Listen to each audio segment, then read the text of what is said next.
New Orleans জঙ্গি হামলার ঘটনাকে নিন্দনীয় ও কাপুরুষোচিত বলে মন্তব্য করেন ভারতের প্রধানমন্ত্রী নরেন্দ্র দামোদর দাস মোদী। তিনি ঘটনার শিকার মানুষজন ও তাদের পরিবারকে সমবেদনা জানিয়ে বলেন, নিহতদের পরিবার ও নিকটজন সময়ের সঙ্গে যাতে সামলে উঠতে পারেন এমনটাই কামনা জানাই। আহতদের দ্রুত আরোগ্য কামনা করি। নিউ অর্লিন্স জঙ্গি হামলার ঘটনায় এখনো পর্যন্ত পাওয়া খবরে 15 জনের মৃত্যু হয়েছে।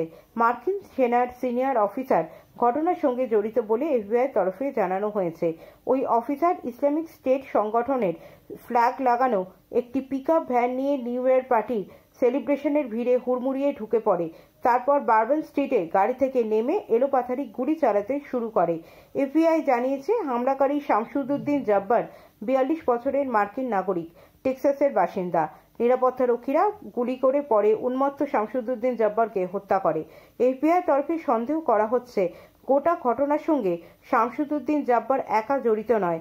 তার গাড়ি থেকে 2টি দেশি তাজা বোমা পাওয়া গেছে, যা পরে বোম স্কোয়াড নিষ্ক্রিয় করে। বাকিদের খোঁজে তদন্তে নেমেছে এফবিআই।